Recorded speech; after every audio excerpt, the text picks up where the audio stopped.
రాజ్యము నా జీవితాన్ని వెలిగించలేదయ్యా. నేను కలిగి ఉన్న ఈ ఆస్తి కూడా నా జీవితాన్ని వెలిగించదు.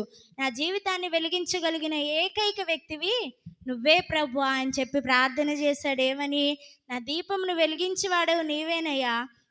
నా దేవుడైన యెహోవా చీకటిని నాకు వెలుగుగా చేయును. చీకటి అంటే ఏంటండి?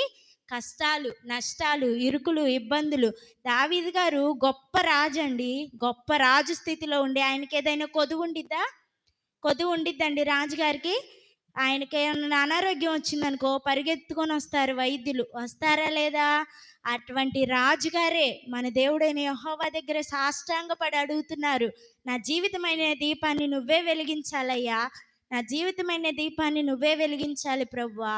నా జీవితంలో వచ్చే కష్టాలనే చీకటి నుంచి, ఈ ఇరుకులు, ఇబ్బందులనే చీకటి నుంచి నన్ను విడిపించే దేవుడువు నువ్వేను ప్రభువా అని ఎంతో తగ్గించుకొని ప్రార్థన చేసినప్పుడు దావీదు గారిని దేవుడు ఆశీర్వదించాడంట. ఆయన జీవితం అనే దీపాన్ని వెలిగించి వెలిగించి ఆయన కష్టాలనే చీకటిని, నష్టాలనే చీకటి నుంచి ఆయన్ని తప్పించి ఆయన్ని ఒక గొప్ప స్థానంలో దేవుడు ఉంచాడు. దేవునికి స్తోత్రం. హల్లెలూయా.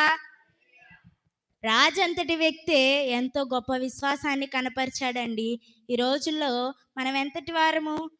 మనం ఎంతటి వారమండి? ఈ స్థితిలో మనం ఉన్నామంటే అది కేవలము దేవుని కృప. ఈ స్థితిలో మనము ఆరోగ్యంగా, మనం ఈ స్థితిలో, ఈ సమయంలో బ్రతికి ఉన్నామంటే అది ఎవరి కృప? దేవుని కృప. కేవలం ఆయన కృపే. ఆయన నిజముగా ఒక కాపరి ఎలా అయితే తన మందని రక్షిస్తున్నాడో, దేవుడిని కలిగి ఉన్న దేవుని బిడ్డలైన మనల్ని కూడా ఆయన అలాగే రక్షించబట్టే. అవునా కాదా అండి? అలా రక్షిస్తున్నాడు కనుకే, మన జీవితాలనే దీపాన్ని ఆయన వెలిగిస్తున్నాడు కనుకే ఈ రోజున మనము సురక్షితంగా ఉన్నాం. అయితే మన ప్రార్థనలు దేవుడు ఆలకిస్తున్నాడా మరి?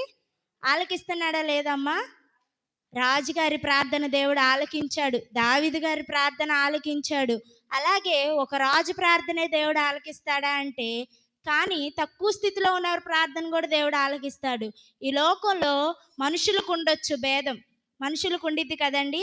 ప్రేమ చొప్పున ప్రేమించే వారినే మంచిగా చూడొచ్చు, ద్వేషించే వారిని వేరేలా చూడొచ్చు. కానీ మన దేవుడైన యెహోవా ప్రతి వారిని తన దృష్టితో సమానంగా చూస్తున్న దేవుడు. ఇందాక మనం చదువుకున్నామా లేదా? మనం దేవుని యందు యథార్థత కలిగి ఉంటే వారందరినీ దేవుడు బలపరుస్తాడంట. బలపరుస్తాడా లేదమ్మా?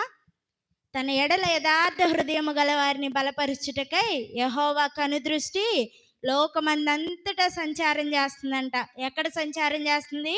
లోకంలో ప్రతి దిక్కులో, లోకంలో ప్రతి స్థలంలో యెహోవా కనుదృష్టి సంచారం చేస్తుందంట. అలాగే ఈ రోజున దేవుణ్ణి కలిగి ఉన్న మనం కూడా ఒక నిరీక్షణ కలిగి ఉండాలి. నా దేవుడు నన్ను మర్చిపోవట్లేదు.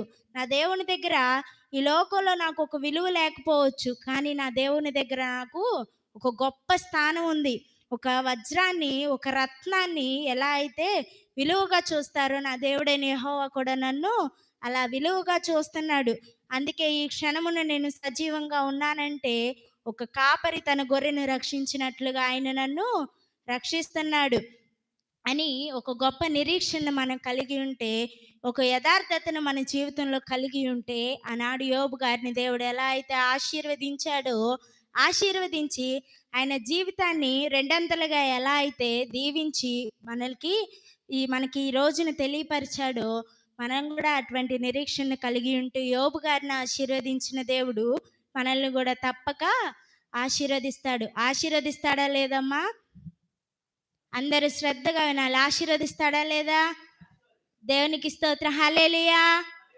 మనం కలిగి ఉన్న యథార్థతను బట్టి నిరీక్షణ కలిగి ఉంటే మన జీవితం నుంచి అనేకులకు మనం మాదిరిని చూపించగలిగితే, యోబు గారు ఎలా అయితే ఆశీర్వదించబడ్డాడో మనం కూడా అలానే ఆశీర్వదించబడతాం. ఈనాడు యోబు గారి గురించి మనందరం చదువుకుంటున్నాం, చెప్పుకుంటున్నాం, ధ్యానం చేసుకుంటున్నాం అంటే ఆయన కలిగి ఉన్న యథార్థవంతమైన జీవితమే, ఆయన కలిగి ఉన్న నిరీక్షణే. ఆయన ఏ స్థితిలో కూడా దేవుడిని విడిచిపెట్టలేదు. నా దేవుడు మొదట నాకు మేలు చేశాడు. ఆయన ఇచ్చిన మేలునే నేను అనుభవించడానికి తగన ఆయన ఇచ్చిన కీడును కూడా నేను అనుభవిస్తాను. ఆయన ఏది చేసినా నా జీవితంలో అది నా మంచి కోసమే అని